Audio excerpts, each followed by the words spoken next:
6 days away from opening day in Houston. We're getting closer and closer.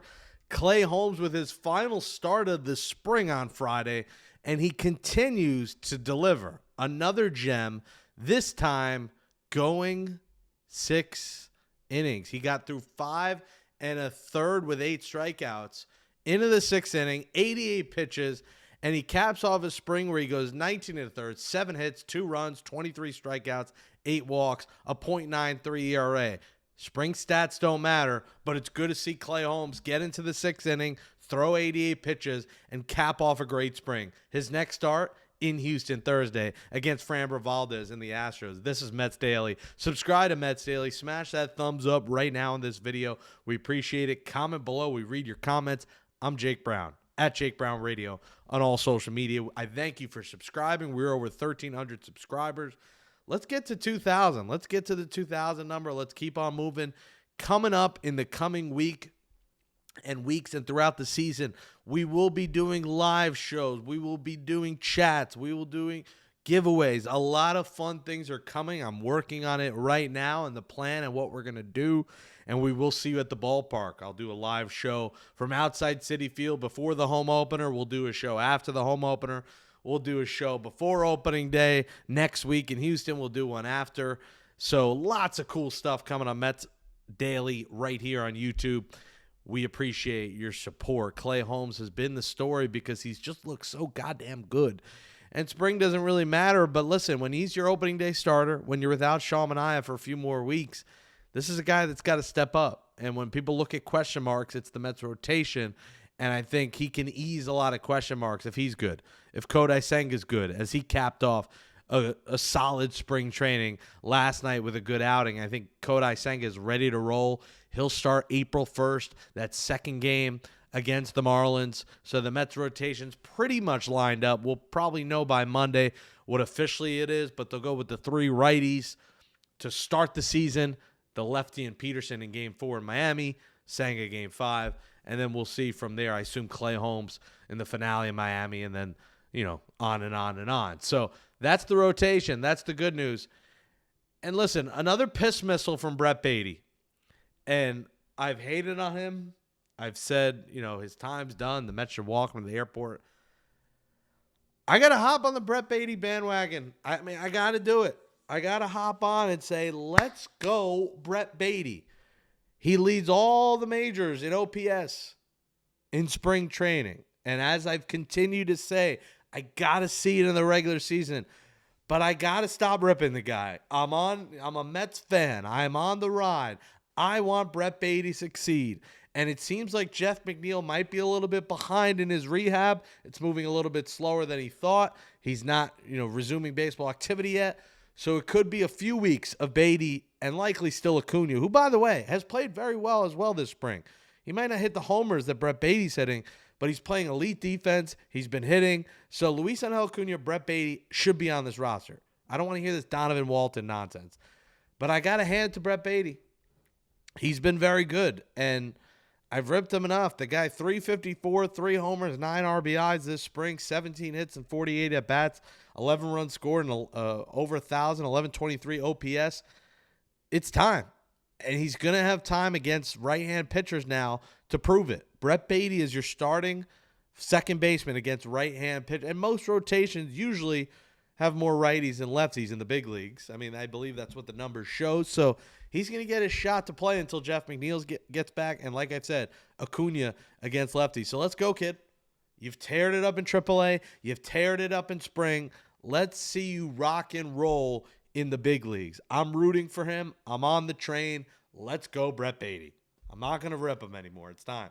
I'll rip him in a few weeks if he stinks it up in the big leagues. But you got your shot, kid. You earned it. You had a great spring. You should be on this roster, and you should get playing time. Do I think he should play every day? No. He's not an everyday player, but he should play against every single right-hand pitcher that starts against the New York Mets, and deservedly so. So go prove me. Go prove it. Brett Baty.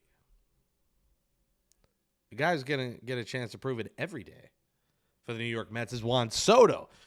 And we're 6 days away from seeing Juan SOTO in games that count. And he'll start against a left-hand pitcher to start the season, but it's time. Juan Soto is here. He's arrived, and now we get to see him next week in games that matter. And I got fired up. Part one of the pursuit last week on YouTube was kind of reacting to last season and the magic of the OMG Grimace Mets, but part two really took you into the negotiation and the battle to get Juan Soto. And if you were following along with me, I was tipped off on Friday that it would happen Sunday night or Monday morning, and it happened Sunday night. I was told he's going to the Mets, 15 years, 750. The final was 15 for 765. So it happened, not to take credit because I didn't get the exact number right, but the timing I had right, and the team I had right, and the number was $1 million off, but the years were right. So it was like 3 out of 4. Timing, team, years. 3 out of 4, not bad. And, the pursuit part two really took you into the battle to get him and how the Mets won him over. And, when people make fun of the Mets or they call the little brother, this is just a different era now. You heard Alex Cohen talk about the importance of her speaking Spanish and in the Beverly Hills home having Spanish food for Juan Soto when he came for the first visit, having her father, Ralph Garcia, speaking Spanish as well. Her dad really flying from the East Coast. He's 90 whatever years old, coming across the country to try to woo Juan Soto. And yes, it's about the money. It's about, the big bucks, but I think this did play a part. And she really talked about how speaking Spanish with these players is very important, and the same culture, the same foods, and how the players call her prima, how primo or prima means cousin, and how these players hugs and kisses and calling her prima.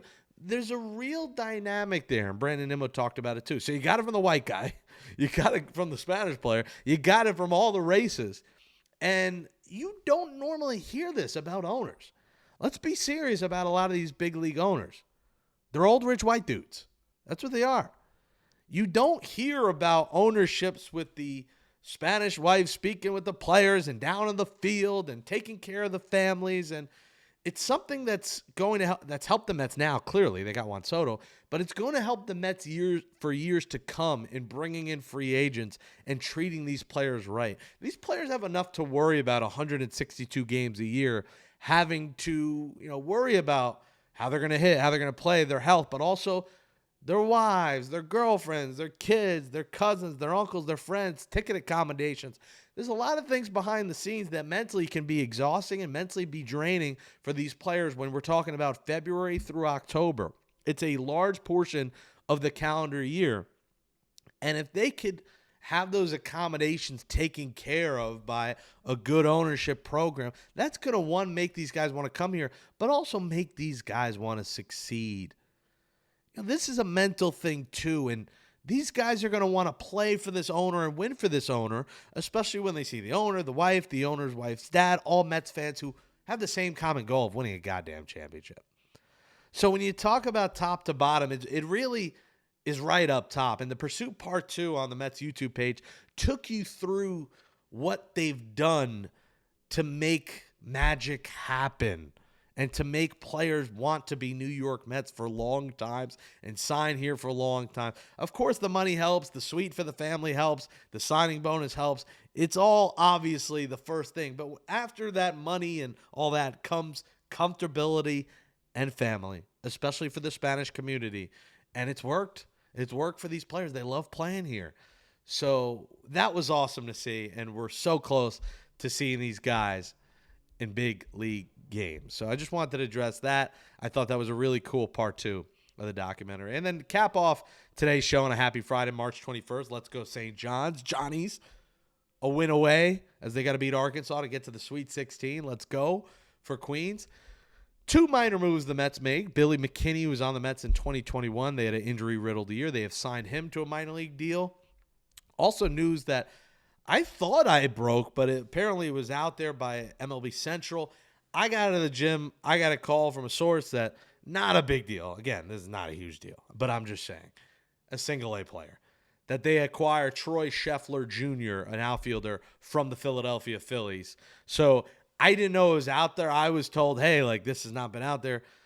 It was out there, so apologies to that dude who did tweet about it.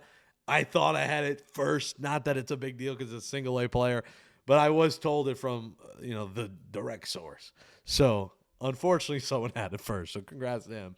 But yes, they've acquired Troy Scheffler Jr., single A player. I've heard he's a good defensive player, and he's got a lot of speed. He stole 23 bags last year. He's been working on his swing in the offseason. He could be a piece in 3 or 4 years. No time soon.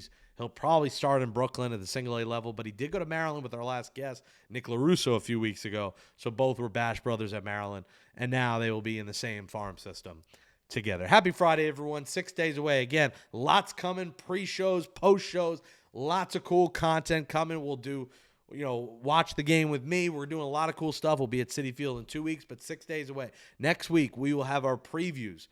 Give all my predictions for each division. Give my predictions for the Mets, a breakdown, roster breakdown, all coming next week right here on Mets Daily. Smash that thumbs up. Comment below. Follow me at Jake Brown Radio, and have a great weekend, everybody. Thanks for watching Mets Daily.